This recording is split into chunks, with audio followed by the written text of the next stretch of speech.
The Spider Queen took my shadow and returned it only after I chose her side. My shadow spoke before I did. That's how I knew something was wrong, not the darkness pressing in from every direction, not the temperature dropping 17 degrees in the span of a single breath. Not even the sound the air made when she arrived, which was less like a sound and more like the memory of one. No, it was my shadow that warned me. It peeled itself off the floor of the observation deck and turned to face something I hadn't seen yet, and for exactly 3 seconds. It stood between me and whatever was behind me like it was trying to protect me. Then she took it. I heard a sound like silk being torn very slowly, felt a cold that had nothing to do with temperature. And when I finally turned around, when I had the courage or the stupidity to actually look, my shadow was gone. Lifted clean off me like a bandage off old skin.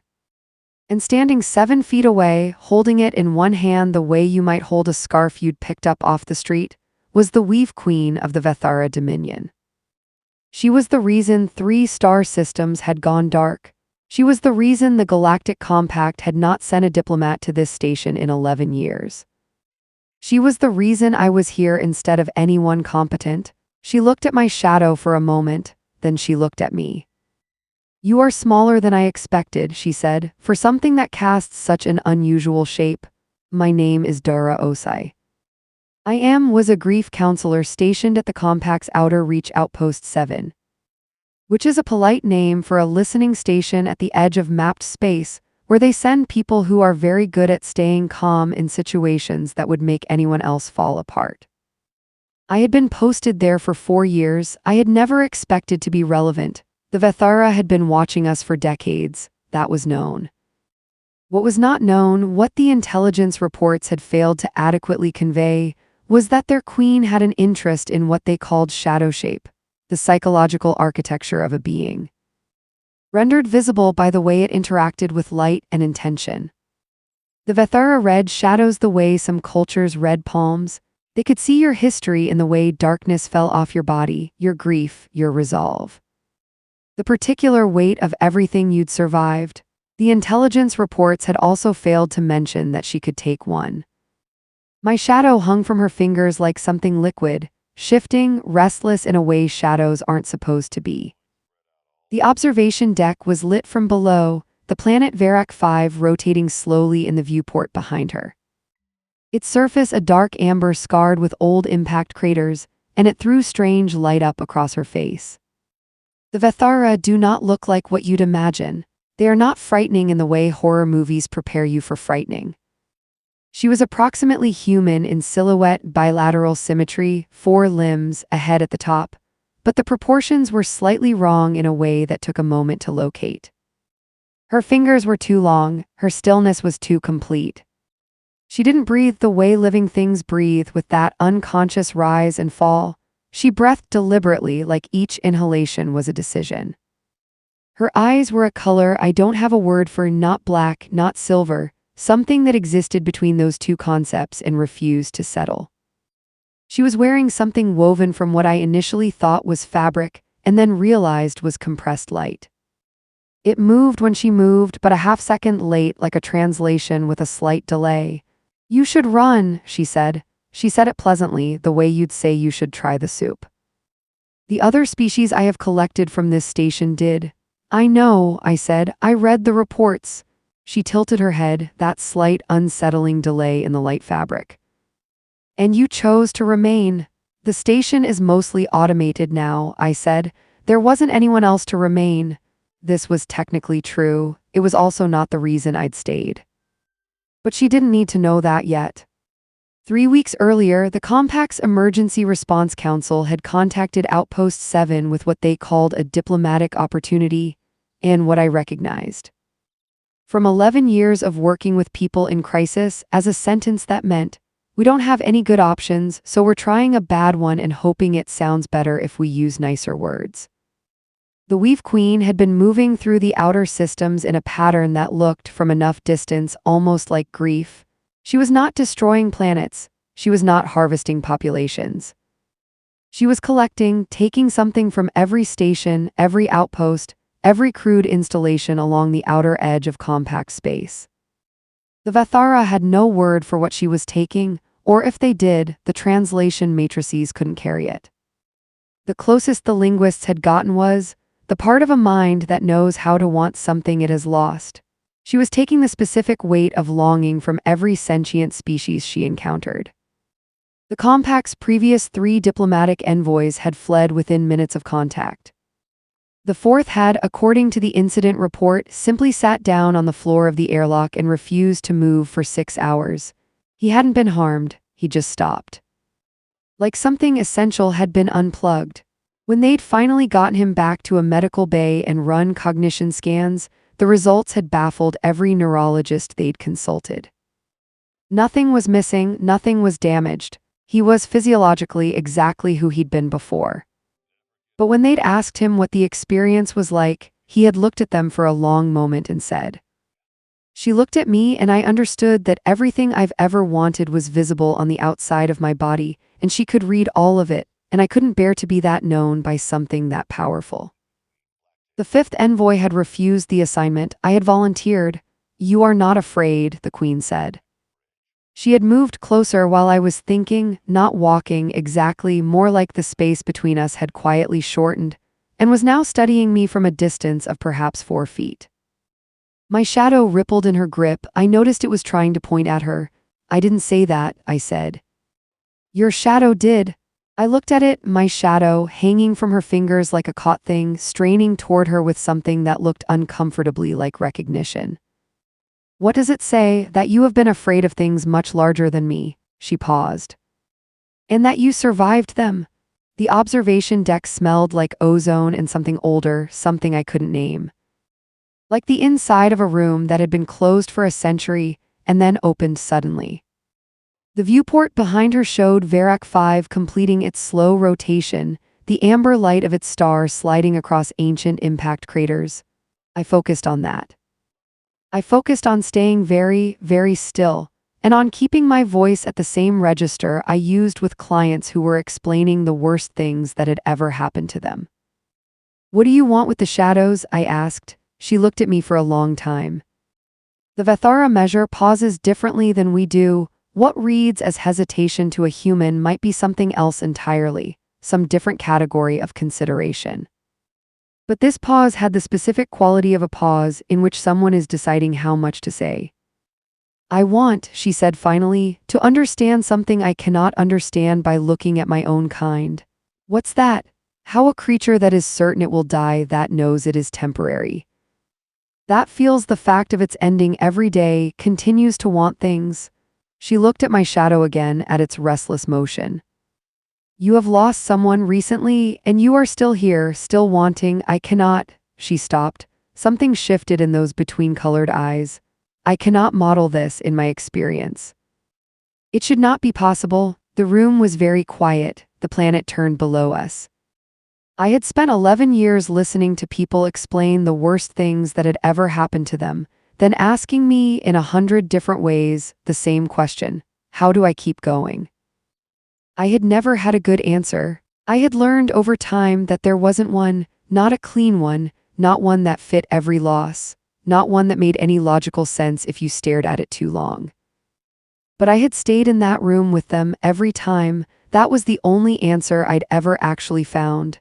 You stay in the room, you keep breathing, you don't look away. "You took my shadow," I said. "Does that mean you can see what I've lost?" "Yes, all of it." A pause, shorter this time. "Yes," I nodded. I took a breath. I made a decision that I knew, in the rational part of my brain, was probably the most dangerous thing I had ever done, and I made it anyway because it was the only decision that felt honest. "Then you already know," I said, "that I've had worse conversations than this one." She didn't respond immediately. The light fabric shifted around her. My shadow, still held in her grip, made a motion I'd never seen a shadow make. It reached back toward me, the way a hand reaches toward someone who is standing just out of reach. I had expected, when I'd read the briefing files, when I'd reviewed every second-hand account of what it felt like to be in her presence, to feel reduced. Exposed in the way that makes you want to cover yourself. The fourth envoy's description had been in my head for 3 weeks. Everything I've ever wanted was visible on the outside of my body. That was true, it was accurate, she could see all of it. I could tell by the way she looked at me, the way her attention moved, the way a hand moves over a text it's reading. She could see every absence, every loss I was still carrying without knowing how to put down. Every morning I'd woken up in the past 2 years and felt the specific weight of something that wasn't there anymore. But I did not feel small. I felt inexplicably like the most solid thing in the room. "You are not what I expected," she said again. Different cadence this time, not a statement, a question she didn't know how to ask. "Nobody is," I said. "That's kind of the whole thing." She looked at me for a long moment, then at my shadow. Then back at me with an expression I would spend a long time trying to describe later in my incident report and finally settle on. The look of something very old encountering a concept it has no word for. "I will keep the shadow," she said. "For now." It wasn't a threat, it wasn't quite a promise. It was something in between, something that sounded underneath the words almost like a question. "Okay," I said, "you do not object. Would it help if I did?" Another pause. And then, quiet low, in a register I wasn't sure my ears were supposed to be able to catch, something that might have been the Vethera equivalent of a laugh. "No," she said. "It would not." "Then I'll save it," I said. "I tend to object to things when it matters." She turned then, moving toward the far edge of the observation deck, toward the place where the darkness was thickest, where she had almost certainly arrived. My shadow trailed behind her like a held hand. "You will be here," she said. It was not a question. "When I return." I looked at the planet below, at the light sliding slow across old wounds in the rock. "I'll be here," I said. She stepped into the dark, my shadow went with her. And I stood in the suddenly lightless observation deck and breathed, and did not let myself shake until I was certain she was gone. And thought about the only thing her last question had actually been asking: why would something that knows it will die choose to stay? I didn't have an answer yet, but I had worked with grief long enough to know one thing with absolute certainty: she was going to come back. And whatever she was collecting, whatever she was trying to understand by pulling the longing out of every species she encountered, she hadn't found it yet, which meant she was still looking. Which meant, whether she knew it or not, she was still hoping. She came back 11 hours later, which was 11 hours sooner than I'd expected. I was in the station's small galley, drinking something the dispenser called coffee and which tasted like coffee's distant, disappointed cousin. When the temperature dropped and the lights flickered, and I knew without turning around that she was behind me. I had been awake for 31 hours. I had written a report to the compact that I'd deleted twice and not yet sent. I had eaten a nutrient bar that tasted like compressed sadness and stared at the planet below and thought, with the specific clarity that comes after too many hours without sleep, about a woman named Yemisi who had died 14 months ago on a station very much like this one. I had not thought about Yemisi in front of anyone in 14 months. That was its own kind of discipline. "You did not sleep," the queen said. "Couldn't?" I turned finally. She was standing in the doorway of the galley, too tall for the frame, though she didn't duck, as if the architecture had simply decided to accommodate her, and my shadow was still in her hands. She held it differently now, less like a found object, more like something she'd been carrying for a while and had stopped noticing she was carrying. "Why?" she asked. I thought about a real answer and gave her a partial one. "When I sleep, I dream about the person I lost. It's not always unpleasant, but it requires—" I stopped, tried again. "Energy. To come back from." She was quiet for a moment. The shadow moved in her grip. "The shape of her is in this," she said, not a question. "Yes," I said. "Probably." Something moved in those between-colored eyes. Not what I would have called recognition, something more like the thing that happens just before recognition. The moment when a pattern is almost resolved but not yet. "You refer to her in the present tense," she said. "Do I?" "You said the person I lost, not the person who died." I looked at the coffee. I looked at the planet. "That's a distinction I've been working on," I said. Her name had been Yemisi. She had been a xenolinguist stationed at Outpost 7 for 2 years before me, and she had stayed when her posting ended because she was in the middle of something she said she couldn't leave. She had been attempting to decode a Vethara transmission, not the negotiation band signals, the old ones. Buried in the background radiation of this entire sector like a message someone had written in a language they no longer believed anyone could read. She had gotten close, she had told me so 3 weeks before the accident. She had looked up from her screen with that specific brightness she got when something clicked. I could always tell, it was the way her shoulders dropped. Like she'd been holding her breath for hours and finally let it out, and she had said, "Dura, I think it's a name. I think they've been saying a name over and over for 600 years. I think they're looking for someone." I had asked whose name. She had frowned at the screen. "That's the part I haven't solved yet." 3 weeks later, there was a pressure failure in Lab 4. It was ruled an accident. The investigation took 8 months and concluded with a report so carefully worded it said nothing. I had read it 4 times and understood, with the part of my brain that had spent 11 years learning to hear what people weren't saying, that someone had made a decision. And the report had been written to make it look like no one had. I had not told anyone this. I had requested the posting to Outpost 7, to the exact station where she died, and the compact had approved it with the kind of relieved efficiency that meant they were glad to have me somewhere. Remote. I had come here looking for what she'd found. I had not found it. But I had stayed the way you stay in a place where someone you loved was last happy, because leaving felt like the final admission that they were gone. I told the Queen none of this. But she had my shadow, and a shadow, it turned out, was not subtle. "There is anger in this," she said, turning it slightly, studying it the way you'd study a text in a language you were still learning. Not at me, not at recent things, at something older. "Something chosen, yes," I said. "You are angry at a decision someone made." "Yes, and you came here because of it." "How much?" I asked. "Can you actually read from that thing?" "Everything," she said. Then after a pause and nothing, "I can see the shape of what happened to you. I cannot understand why it made you come toward the thing that frightened you rather than away from it. Do your people not do that?" "No," it came out simply, without defensiveness. Like it had never occurred to her that this was something that might need defending. "When the Vethora encounter something that causes suffering, she paused. "We remove ourselves from proximity to the cause." "That sounds peaceful," I said. "It is efficient," she said. "Peaceful is not a concept we have refined." I thought about that. "About the difference, is that why you're collecting them?" I asked. "The shadows.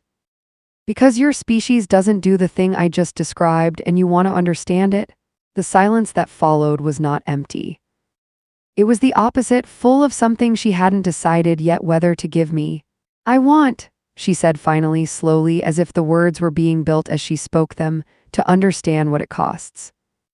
And why it is still chosen despite the cost." I looked at her for a long moment, at the shadow in her hands. At the careful, deliberate way she held it, not possessively, not the way you hold a trophy, but the way you hold something fragile that you aren't certain you know how to carry. "That," I said, "is the question everyone asks. I've been listening to it for 11 years.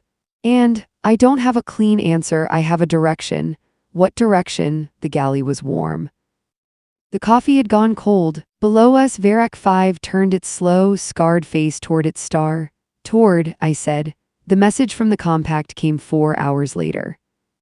I was asleep, finally, inevitably, in the chair in my small quarters when the emergency band woke me.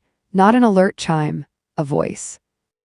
Director Vasil of the Compact's Strategic Response Division, which was the kind of title that meant he made decisions at a level where individual lives became variables. "Outpost 7, this is Strategic Response. We have been monitoring your contact situation. Your conversation has been logged and analyzed, and we have convened an emergency session. The consensus is that you have established a rapport that will not persist beyond your current usefulness to the subject. We are initiating Protocol 7. You have 18 minutes before the orbital grid activates. Please confirm receipt." Protocol 7, I sat up.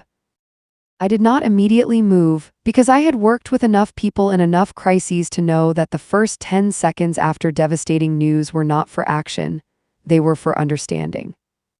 For making sure you knew exactly what you were dealing with before you did anything irreversible. Protocol 7 was a first strike authorization. It was a classified procedure that I knew existed because Yemisi had told me about it 2 days before she died, because she had found a reference to it in the background transmissions she'd been decoding. Because she had looked at me with an expression I had not understood at the time and said, "Dora, I think the compact has been building something out here. I think they're not afraid of the Vethara. I think they're waiting for an excuse." The orbital defense grid was not a defense system, it was camouflaged as one. What it actually was, what I now understood it actually was the thing Yemisi had died for finding out. 18 minutes. I stood up. I thought about the Queen somewhere on this station, holding my shadow and studying it for the answer to a question no one in her civilization had ever thought to ask.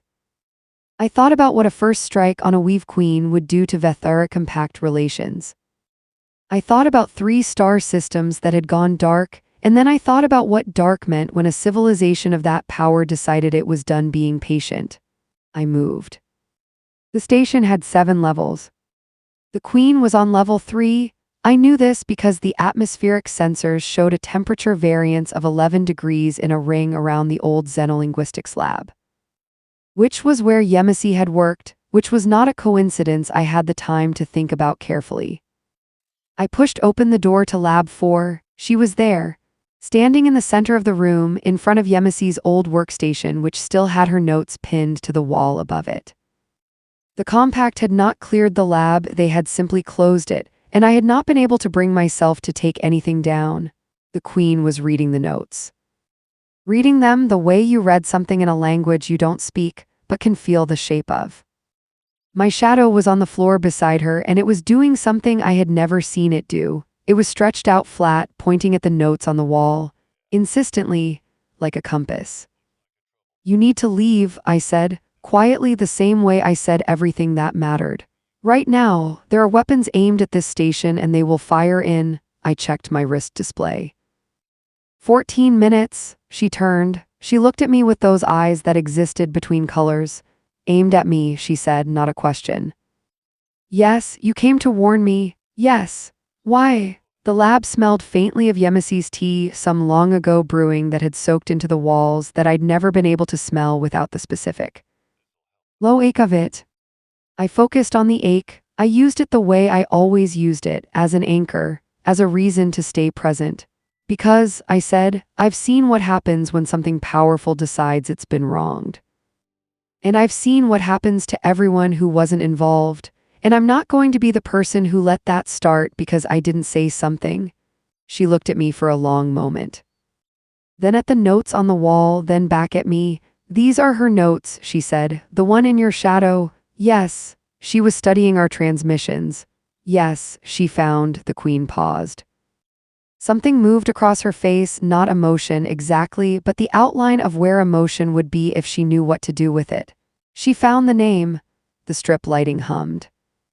My wrist display showed 11 minutes. "Whose name?" I asked.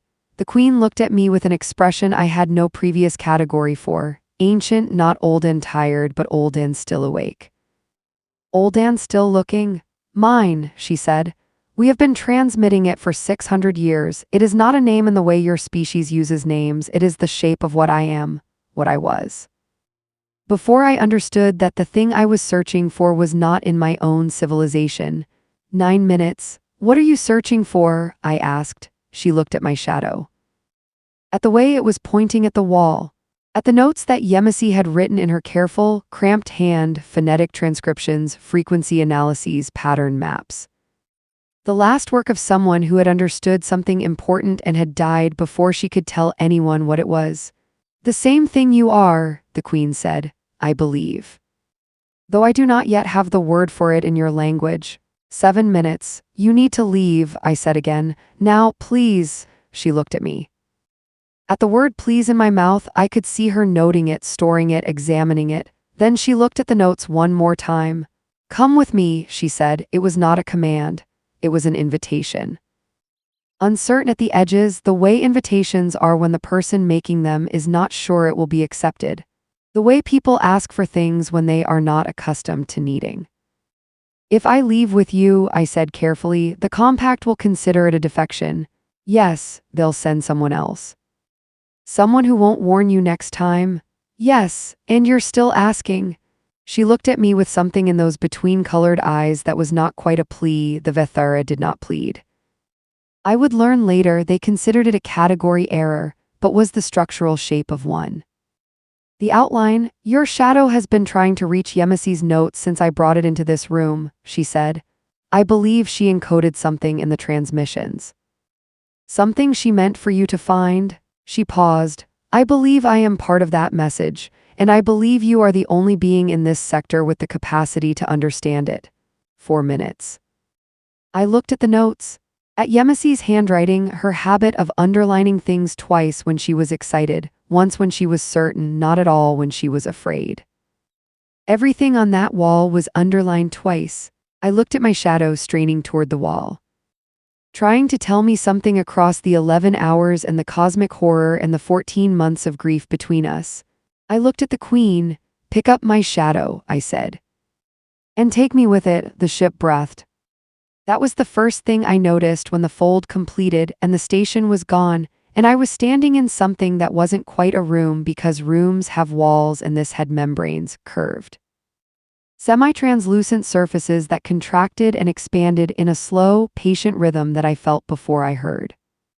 The air tasted like deep water. The light came from the membranes themselves, a blue-white luminescence that shifted as they breathed, that made shadows move in ways shadows shouldn't move. My shadow, mine, the one she'd taken, was back on the floor beside me, and it was very still, which was the most unsettling thing in a room full of unsettling things. Because stillness from it now felt intentional. Like it was paying attention. You are disoriented, the Queen said. She was standing a few meters away at something that might have been a console if consoles were made of woven light rather than metal and glass. A little, I said. I've never been folded before. It does not hurt, she said, in a tone that suggested she was repeating something she had been told rather than something she had experienced. No, I agreed.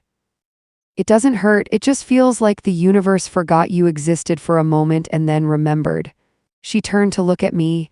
Is that unpleasant? I thought about it honestly. No. Actually, it's kind of a relief. The console shifted under her hands. I watched her work it, the way her two long fingers moved through it rather than across it, the way the light responded to her with what looked like eagerness. Like a language being spoken by someone who had always spoken it. She was beautiful in the way that very old and very powerful things are sometimes beautiful, in a way that bypassed aesthetics entirely and became simply a fact about the world. I noticed that I had noticed this. I filed it away for later because later was not now and now had Yemisi's message somewhere in it. Where is it? I asked. The broadcast source. The one that's still transmitting. Her hands stilled in the light. You identified it quickly, she said. You told me it was on the ship. And you said it in a way that meant you'd been carrying it for a long time and had not decided what to do about it. I did not say it in any way, I stated a fact. Yes, I said. That's what I meant. She took me to the center of the ship. The source room was small, or it appeared small at first. The membranes here were thicker, darker, and the breathing was slower, like being inside something that was asleep. In the center, on a pedestal of what looked like solid compressed darkness, was a sphere approximately the size of my fist. It was making a sound I recognized. Not the content, I couldn't hear the content at the frequency it was broadcasting, but the rhythm, the cadence. The specific interval between pulses that Yemisi had described to me once excitedly over a bad connection, saying, it's almost like breath, Dara. It's almost like a person breathing when they're trying not to cry. I walked to it. I put my hand out and then stopped because touching something like this without permission felt like a category of mistake you couldn't come back from. May I asked. The Queen was standing very still behind me. Yes, she said, and her voice had something in it I had not heard there before, something tight. Yes, you may touch it. I pressed my fingers against the sphere. It was warm, not warm like metal left in sunlight, warm like a held hand. And under my fingers I felt the vibration of the transmission, and I heard, Not with my ears, but with some other sense, some sense that might have been pattern recognition or grief or love. Or the place where those three things intersect, Yemisi's voice. Not words, not a message in any language I could decode on contact, but the shape of her thinking, the rhythm of it. The specific signature of a mind that approached every problem by first finding the most surprising angle, that laughed at things other people found alarming. That made tea at every crisis and then ignored the tea while she worked. I knew this mind. I had known it for 6 years. I would know it anywhere in any medium at any frequency. She had put herself into the transmission, not a recording, something deeper. The way she thought about the problem, the shape of what she'd understood. She found you, I said. My voice came out steadier than I'd expected. She found your name. And she encoded something back. Yes, the Queen said from behind me. How long have you had this? A pause, the kind of pause that is actually an answer. 14 months, she said. I took my hand off the sphere. I turned around. She was standing close, closer than she'd been. I wasn't sure when that had changed, and her expression was the careful blankness of something that expected to be struck. You were there, I said. When the lab failed, I was nearby, she said. I came when I heard my name. I arrived, she stopped. But you took this. She had built it to transmit to me. It was addressed to me. Something moved in those eyes. I did not know what it contained. I knew only that someone had spent considerable time and care building a message meant for me specifically, and that they were gone before I could answer, and she stopped again. I could not leave it. The room breathed around us. Slow, patient, like something waiting. Have you listened to it? I asked. All the way through? I do not have the capacity, she said, and her voice came out more simply than she'd intended. I could tell by the way she held herself after, very still. Like she'd surprised herself. It requires a mind that can hold two kinds of knowing simultaneously. What happened and why it mattered. The Vethara process these sequentially. We cannot hold grief and understanding in the same space. They are categories that should not coexist for us. But for us, I said, they're almost the same thing. The silence after this was different from the other silences, fuller. Like the room had leaned in. Yes, the Queen said, I believe that is what she found. What she was trying to explain. I sat on the floor of the source room, which was not a dignified thing to do in the ship of an alien queen. But my legs had made a unilateral decision, and put my hands in my lap and let myself understand what I was understanding. Yemisi had found the name, had decoded 600 years of Vethara transmission and found the shape of the Queen at the center of it. And instead of reporting it to the compact, she had built a reply. She had spent her last 3 weeks building a message she knew only the Queen could receive and only Dara could decode, addressed to both of them simultaneously. Across a distance and a species difference that should have made it impossible. She had known somehow. She had known about me and the Queen before there was a me and the Queen to know about. She had seen the shape of the thing before it happened, and she had laid a path through it, and then she had died. And the accident was not an accident. I had known that. But I now understood something else, something I had been looking away from for 14 months because it was the wrong size to hold. Someone in the compact had found out what she was building. Had understood what a direct, personal communication between a human mind and a Weave Queen would mean for their carefully managed state of not quite war with the Vethara. Had understood that if the Queen received that message and believed it, the weapons they'd spent 11 years assembling in the outer systems would become useless. They had not killed Yemisi because she'd found something dangerous. They had killed her because she'd found something that would have made violence unnecessary. That was a different weight entirely. I sat with it. I let it be exactly as heavy as it was. The Queen was watching me. She was very still, standing at the edge of the room with her hands at her sides, and something about her posture, the way it was almost composed but not quite, made me look up. You have understood something, she said. Several things. Give me a moment. She gave me the moment. She gave me several. She did not fill the silence with questions or observations or anything at all. She simply stood there and let me be inside the understanding, which was, I would think later, one of the most considerate things anyone had ever done for me. She loved you, I said finally. Not the way I love people, she'd never met you, but she understood what you were looking for, and she believed you deserved to find it. And she thought, my voice caught, not much, just slightly. She thought I could help. The queen looked at me for a long moment, and then something happened that I was completely unprepared for. She sat down, not collapsed, not broken, not undone.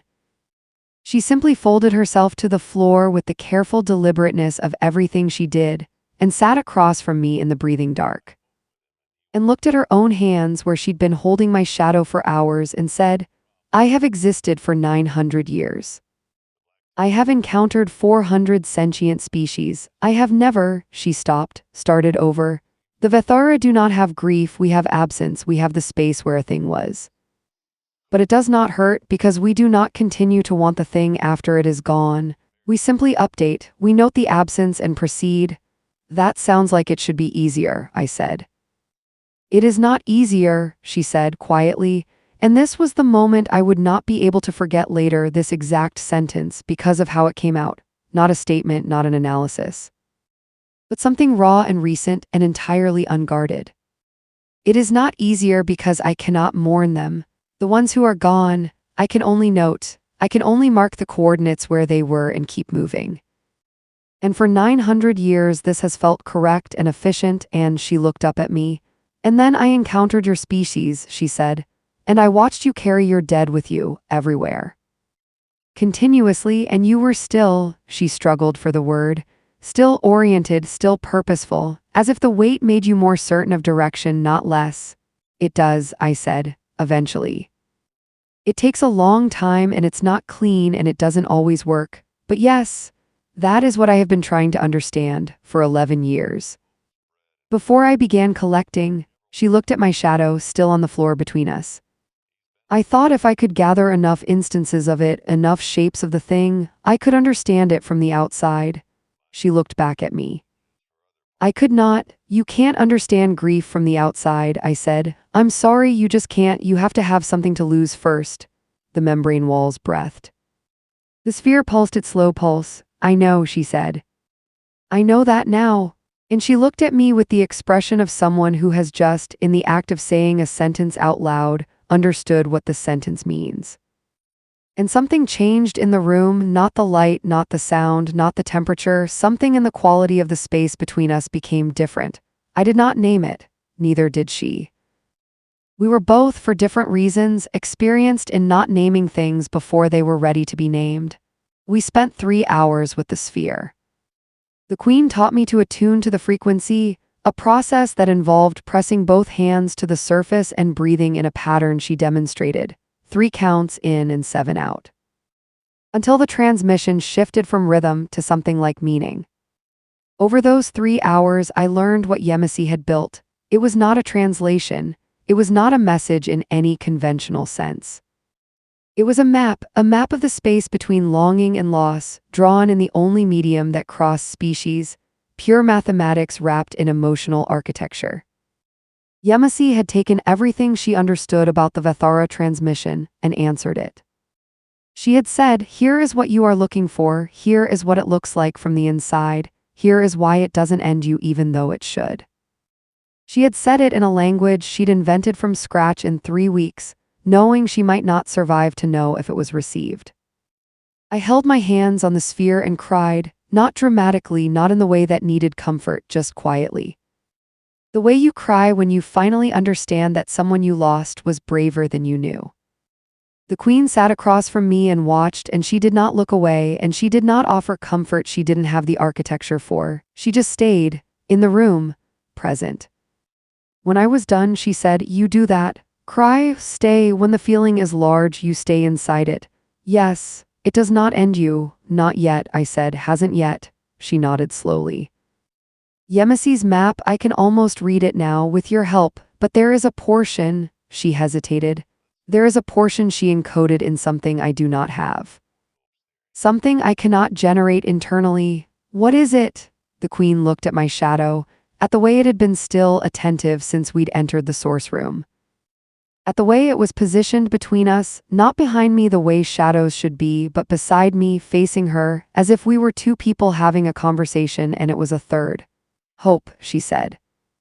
She encoded it in hope, and the Vethara, she paused. We have purpose, we have direction, we have the continuation of function, but hope requires not knowing, I said. It requires the outcome to be uncertain. Yes, and you always know your models, your projections, are very rarely wrong, she said. Yes, then the portion of the map she encoded in hope is the portion that can only be read by someone who doesn't know how the story ends. Yes, which is me, yes, the sphere pulsed. The room breathed. Outside the ship, I knew the compact was recalculating. The weapons that had fired into empty space would be reoriented. Decisions were being made. The kind that sound like mathematics until you remember that every variable is also a person. If I read it, I said, if I decode the last portion.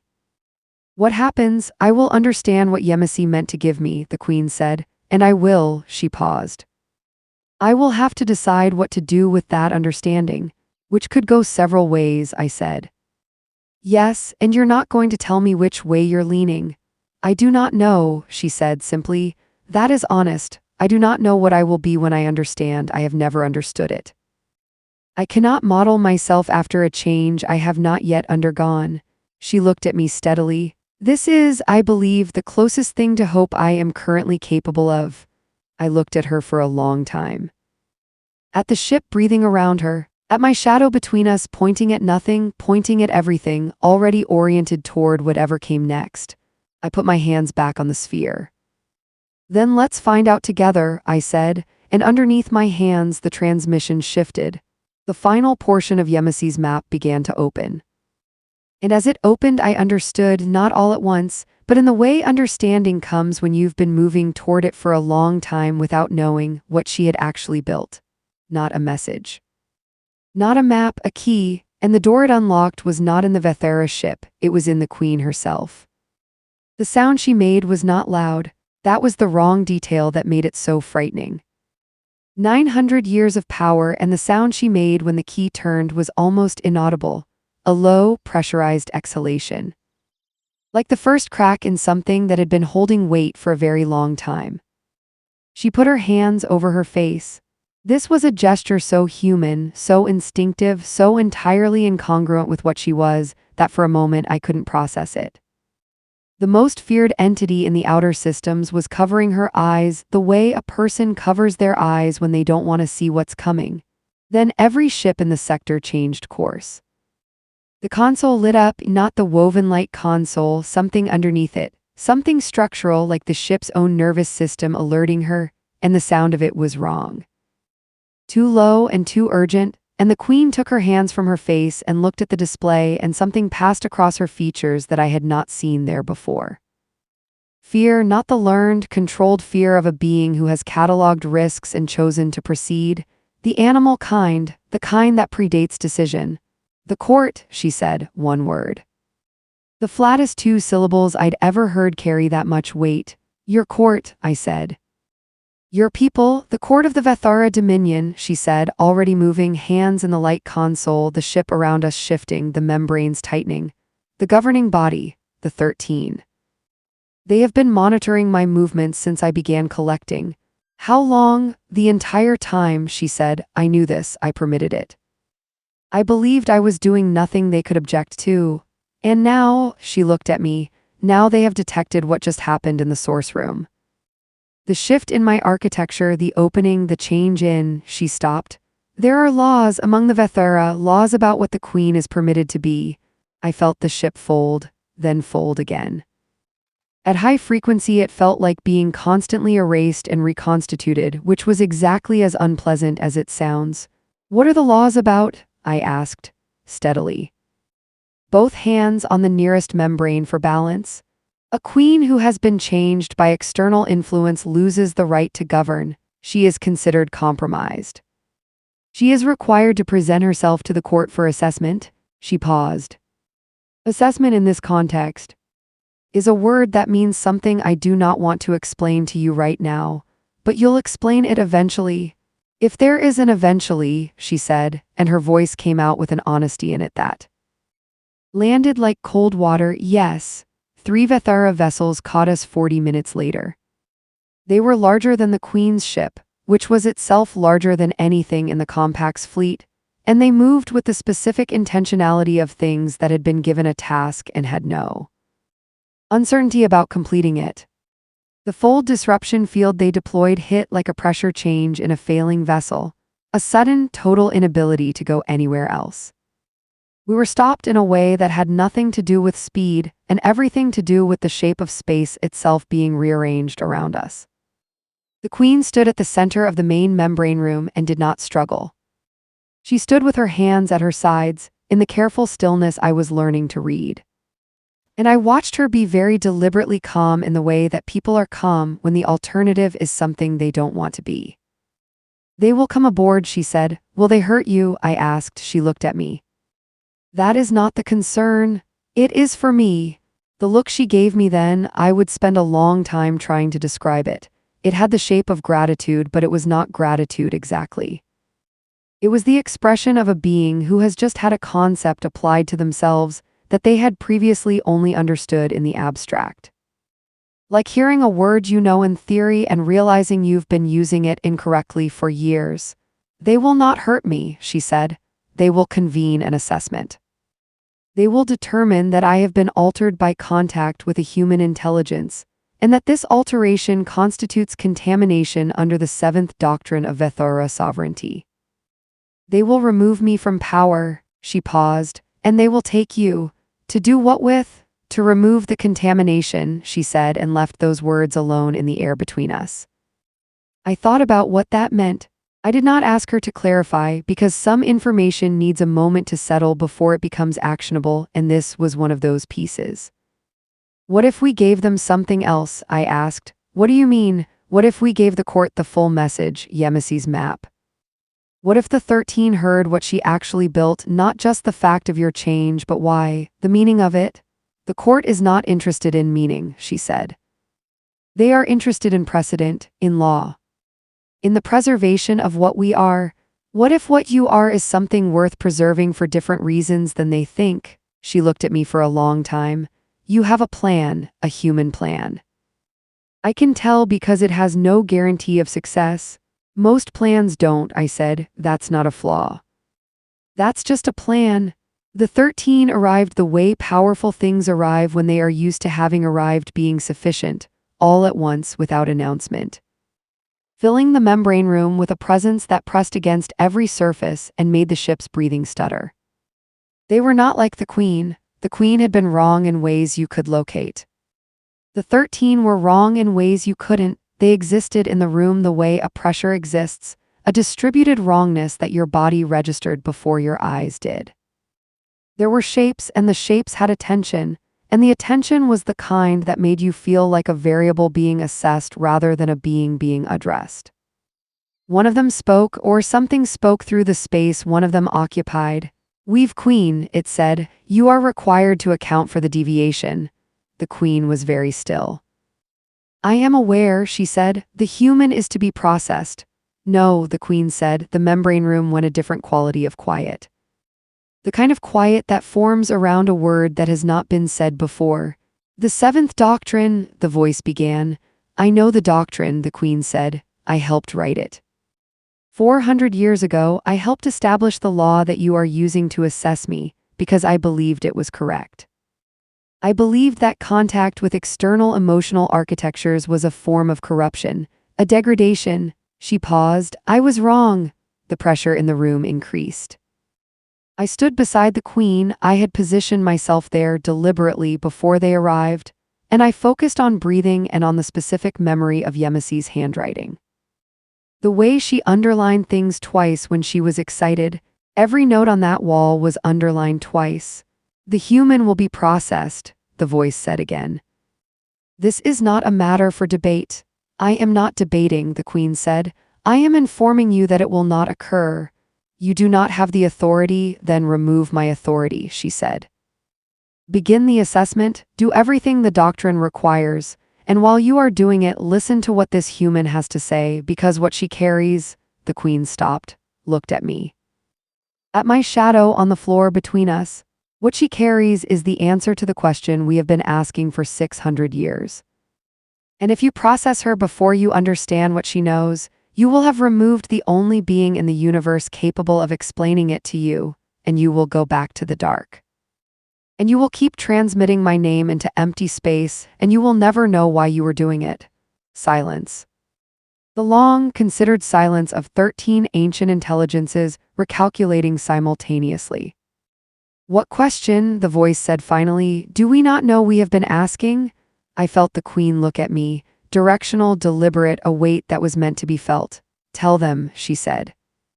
Quietly for me alone, I had not prepared a speech. I have never prepared speeches. 11 years of sitting with people in the worst moments of their lives had taught me that prepared speeches are a way of talking at someone rather than with them. And talking at the Vethara court of 13 was not going to get anyone anywhere useful. So I said the thing that was true. You've been transmitting her name for 600 years, I said. But it's not a summons, it's not a command. You've been transmitting it the way people talk to the dead, not because you expect an answer, but because the act of saying the name keeps the person real, keeps them with you. I paused. You've been grieving for 600 years and you didn't have a word for it because your species doesn't grieve.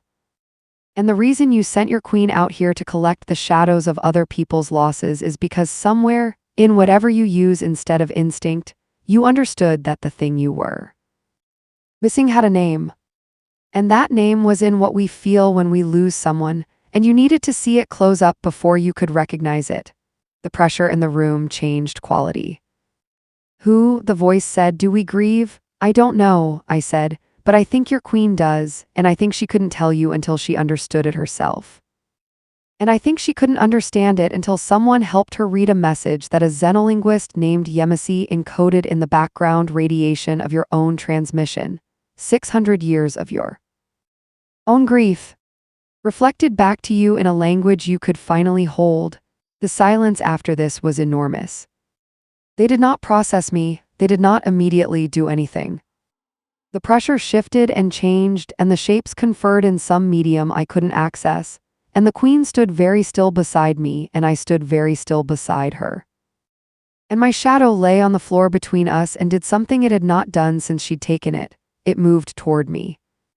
Slowly, the way something moves when it's coming home, she noticed. She looked down at it, she looked at me. It's trying to come back, I said. Yes, she said, you can give it back. Whenever you want. I know, she said. She did not move her hands. I didn't ask her why. I had spent enough years in the discipline of not asking the question that forces someone to articulate something before they're ready. Some things need to find their own moment. You can't rush them without breaking them. One of the 13 spoke, a different one, older in a way that suggested seniority even among the 13. The assessment will be suspended, pending a full transmission of the encoded message. That will take time, the queen said. The message requires a specific kind of decoding. It cannot be absorbed by Vethara cognition alone. The human will assist, the voice said, not a question, not a request, but also, and this was new, not quite in order. It existed in the uncertain grammatical space between. If she agrees, the queen said, also new, a queen deferring to an individual will in front of her court. The 13 absorbed this the way stone absorbs water, slowly at the surface level, but the process had begun. I agree, I said, under one condition. The pressure in the room turned toward me. 13 intelligences of unimaginable age and power, and a weave queen who had existed for 9 centuries, all pointing their attention at me simultaneously. It felt like being the only candle in a very large, very dark room, and knowing the dark was aware of you. What condition? The elder voice said. The compact's weapons systems in the outer reach get dismantled, I said. All of them, what they've been building out here, the things that killed Yemisi, gone, verifiable, witnessed. In exchange for full transmission of the message and my assistance in decoding it. I paused. The compact will agree when they understand the alternative. I'll make sure they understand the alternative. And if they do not agree, the voice said, then I'll still help you decode the message, I said. Because it's the right thing to do, and the outcome shouldn't be conditional on whether I get what I want. But I'll ask anyway because that's also the right thing to do, and I've gotten pretty comfortable doing both. The silence after this had a texture to it, not hostile. Something more like consideration, like 13 beings doing the arithmetic of a variable they'd never encountered before. Beside me, very quietly, the queen made a sound. Not the sound from before, not the cracking, not the fear, something much smaller and much more deliberate. If I had heard it in any human being, I would have called it a soft laugh. Caught and released and gone before it could be examined, my shadow crossed the floor and settled back at my feet. I felt it return, the way you feel a part of yourself you'd gone numb to when sensation suddenly comes back. Specific, mine, the exact shape of everything I'd survived. And I was about to say thank you when the queen reached out, not to take it back, not to touch it, but simply let her hand rest near mine in the space between us, not touching, an inch away. A deliberate inch in a room full of the most powerful things I had ever encountered. And I understood with the clarity that comes from 11 years of learning to hear what isn't said, what that gesture meant. She was not claiming me, she was not protecting me. She was not making a statement to the court, though the court undoubtedly saw it. She was, in the only way she'd yet found to do it, staying in the room. The name was Anna. The eldest of the 13 said it into the room, and the ship's breathing stopped, not the mechanical systems, the membranes themselves. As if the ship had been holding that name in its walls for a very long time and had not expected to hear it outside. The queen went still in a way I had not seen her go still before. A stillness that had nothing to do with control. The way a person goes still when they hear the name of someone they love spoken by a stranger. "Who is that?" I asked. The queen did not answer. The eldest spoke again, slowly, with the specific cadence of something being said for the first time after a very long preparation. 612 years ago, it said, there was a Vethara who chose to leave. The first of our kind to leave, not to explore, not to expand, but to depart, permanently. To go toward the species at the edge of the mapped region and not come back. A pause. She said she had found something in the study of short-lived minds that she could not unfind. She said it had changed the architecture of how she perceived time. She said, the eldest paused in a way that felt geological. She said she did not want to process her losses anymore. She wanted to carry them. The membrane room was very quiet. She was considered broken, the eldest continued. Contaminated, she was logged as a loss. Her name became the transmission, not a summons, as you said, a memorial. We transmitted her name into the dark because we did not know how to keep her otherwise. But she didn't die, I said. No, she went toward the short-lived species. The ones at the edge? Yes. I thought about this for a moment, with the part of my mind that was very calm and the part that was not calm at all, both contributing to the same conclusion. How long do the Vethara live? I asked the queen, quietly, for her alone. Indefinitely, she said. We do not have a maximum, we have been known to simply. She paused. Continue, so 600 years is not very long, she said, for us. No, and someone who chose to live among a short-lived species, I said. Who chose to carry grief instead of processing it, who chose, I stopped. The shape of it was coming together the way shapes come together in the dark when your eyes finally adjust, not all at once, but each element resolving until the whole thing is simply there. And you cannot believe you didn't see it immediately. She'd still be there, I said. Wherever she went, she'd still be alive. Yes, the eldest said. Yemisi found her, I said. The room absorbed this.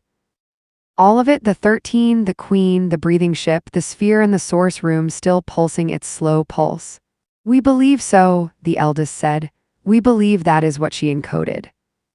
Not a map to what the queen was looking for, a map to where Vethsana is. I went back to the source room alone. The queen offered to accompany me. I told her I needed a few minutes, and she gave them to me in the same way she'd given me the minutes of grief before, completely, without reservation. Without the human instinct to fill silence with presence. I put my hands on the sphere.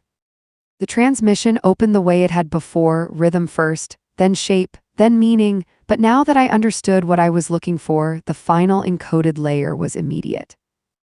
Not a map in the geographic sense.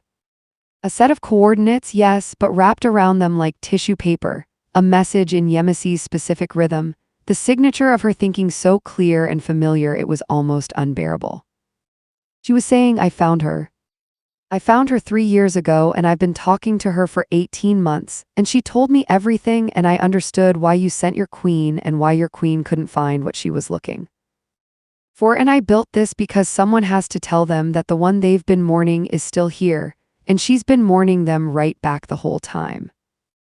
And underneath that, quieter, addressed specifically to me in the way only Yemisi could address something specifically to me, in the rhythm of a late night in the galley.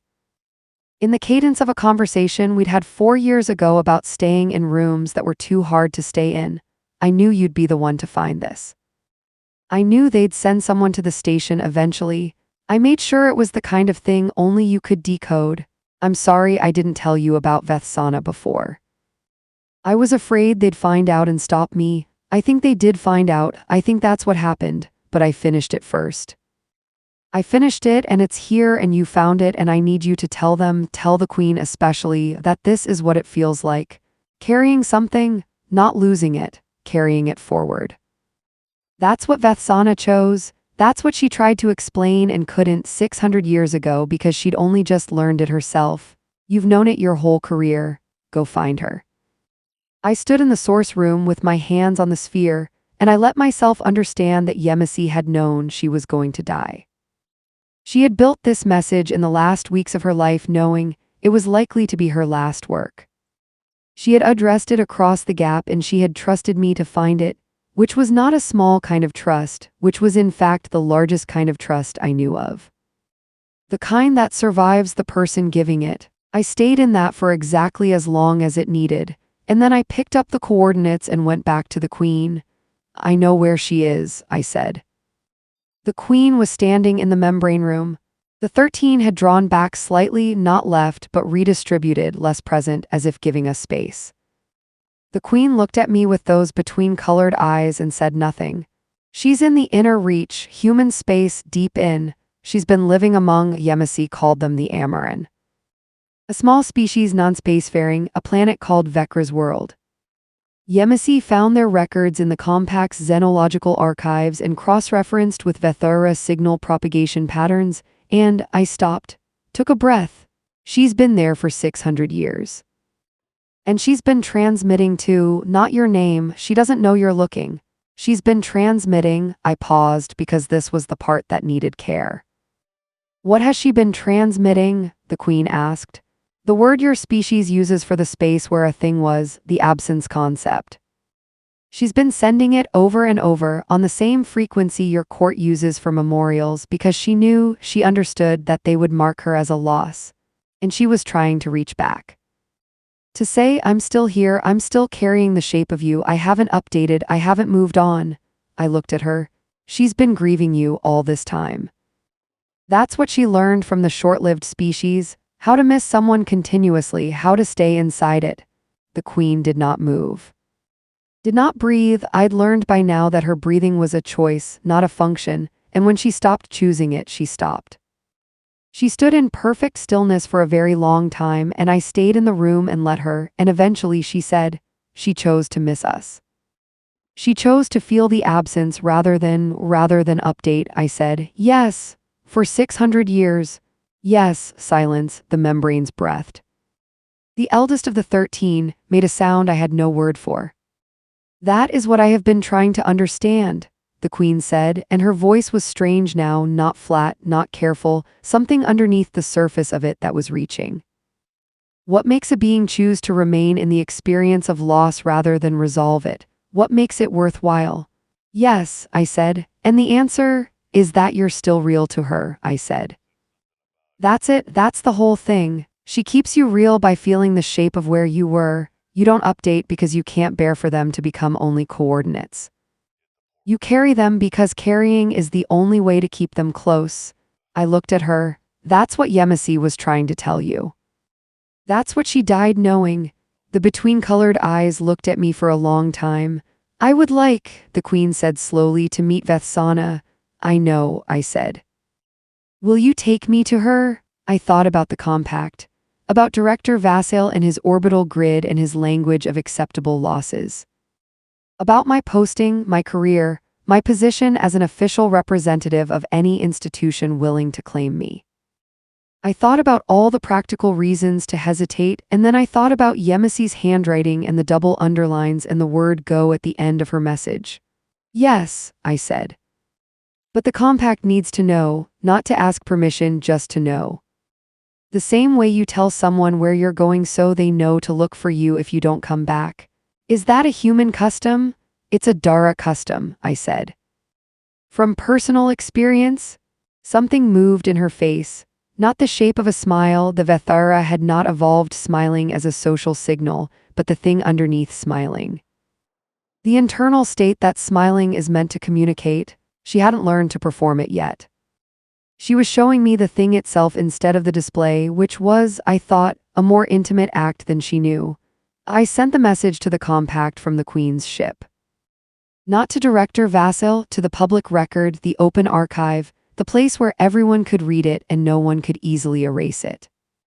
I included everything: the weapons program, Yemisi's death, the seventh doctrine, the 13. The name Vethsana, and the 600 years of mutual grief broadcasting across the dark between two civilizations who did not yet have the word for what they were doing to each other. I included coordinates. I included Yemisi's name on every page, attributed to every finding, because she had done this work and she deserved to be in the record. That was non-negotiable. That had never been negotiable. I sent it and then I went back to the Queen and I told her it was done. Are you afraid, she asked, of the consequences for yourself? A little, I said. Less than I expected. Why less? I thought about the honest answer. Because doing the right thing, even when it costs something, is one of the few experiences in life that actually feels like the shape of who you want to be. And I've been worried for the last 14 months that I'd forgotten what that felt like.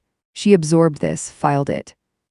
I could almost see it joining the growing architecture of things she was now choosing to carry rather than resolve. I would like, she said carefully, to return something to you. My shadow moved across the floor and settled at my feet, and the feeling of it returning fully all the way. Not the tentative half-presence of before, but the complete, specific mind weight of it was like being cold for a very long time and finally not being cold. Like remembering what solid ground is after a long time at sea. I stood in it for a moment and let it simply be true. Thank you, I said. I kept it too long, she said. I apologize. You kept it as long as you needed to, I said. That's different. She considered this distinction with the focused attention she gave everything. You do not resent the taking. I resented it, I said, past tense. I'm choosing not to keep resenting it because resentment is expensive and I've got other things to spend that on. What things? I looked at the membrane room, at the breathing walls. At the space where the 13 had redistributed themselves into near invisibility, in what I was beginning to recognize as their version of tact. At the Queen in her light fabric, 900 years old, learning for the first time what it felt like to carry something instead of resolve it. At my shadow on the floor, pointing toward where we were going. Forward, I said. Mostly forward. Vecra's world was small and very green, a planet that had not been industrialized, that still had weather as a natural phenomenon. That smelled from orbit like things that were growing. The Amaran, when we landed, the Queen and I alone, the 13 remaining in the ships overhead like attendant stars, were gentle, small-bodied, inclined toward stillness. And entirely unsurprised by our arrival. The eldest of the Amaran took us to the edge of the settlement. To a structure that was older than everything around it, rebuilt and maintained and rebuilt again across what must have been centuries, and inside was Anna. She looked nothing like the Queen. She had been here for 600 years and she had changed in all the ways things change when they choose to live differently than they were built to. She was still Vethara in the underlying sense, the stillness, the deliberate breath. The attention that moved like a hand over text, but she had softened in some way I didn't have a technical word for. She had small things near her, things that had belonged to people who were gone. She had on a shelf above where she sat what I recognized as a Vethara-style memorial, a space left deliberately empty in the shape of an absence. She had been keeping the shape of them. All of them. 600 years of the ones she'd loved among the Amaran, who were not long-lived. Who had been teaching her, over and over, that the people you love can be kept real by the specific shape of the missing. She and the Queen looked at each other for a very long time. I don't know what moved between them. I don't have the language for what passes between two beings who have been transmitting grief at each other across 6 centuries without knowing they were both listening. But I watched the Queen's hands and I saw them do something they had not done in my presence before. They reached out toward Vethsana, not to take, to give. The gesture of someone offering their hands to be held. And Vethsana, who had learned this from people who were now only shapes on a shelf, took them. I stepped back. I was very good at stepping back. I had spent 11 years being in rooms and taking up exactly as much space as was appropriate and leaving the rest for the thing that needed to happen. I stepped back and my shadow went with me, and I stood in the green light of Vekra's world and thought about Yemisi, who had found this and built a key for it and trusted me to turn it. Who had spent her last weeks building a bridge between 3 civilizations out of mathematics and grief, and the specific courage of someone who understands they might not live to see what their building finished. I thought, I'll tell her, then I thought, she knows. It was the particular quiet ache of a grief that has learned to coexist with gratitude, not the same thing as being okay. It was something more complicated and more useful than being okay. It was the state of carrying something and knowing its weight and being able to walk anyway. The Queen came to stand beside me eventually. Vethsana had remained inside, with the Amaran who had come to greet her. Who treated her with the specific warmth of people who have known someone for a very long time, and are glad to see them be known by someone new. The Queen stood beside me in the green light and did not speak for a while, and I did not speak. And the silence was the comfortable kind, the kind that doesn't need to be filled because everything relevant is already in it. She is different than I expected, the Queen said finally. Most people are, I said. She is changed by the years here, by the carrying. A pause. She is not diminished. No, I said. That's not how it works. I understand that now, the Queen said. I believe I understand it now. She paused again, though understanding is not the same as having done it. No, I agreed.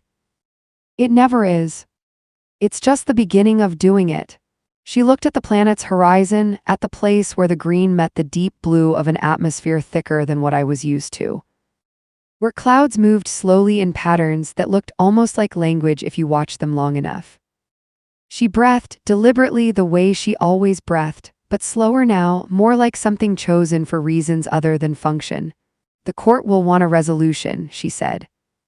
The compact will want a response to your message. The weapon systems will need to be dismantled. There is a great deal of diplomatic architecture that does not yet exist and will need to be built.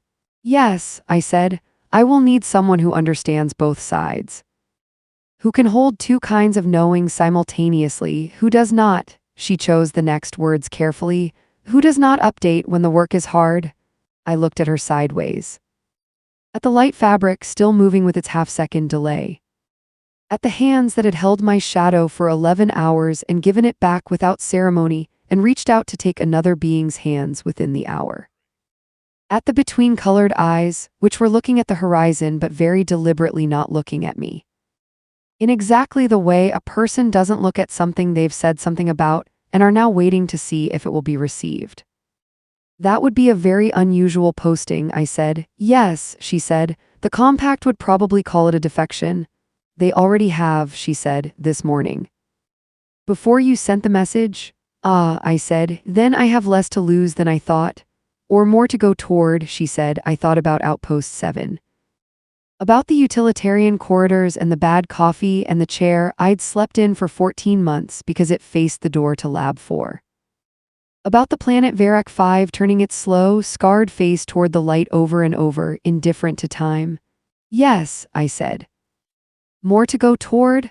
My shadow lay beside me in the green light of Vekra's world, and it was the exact shape of everything I'd ever survived, and it was pointing forward. 600 years later, the Vethara Dominion would have a word for grief. They would also have a word for the thing that grief makes possible. Both words were derived from the same root, the ancient Vethara notation for a shadow that walks forward.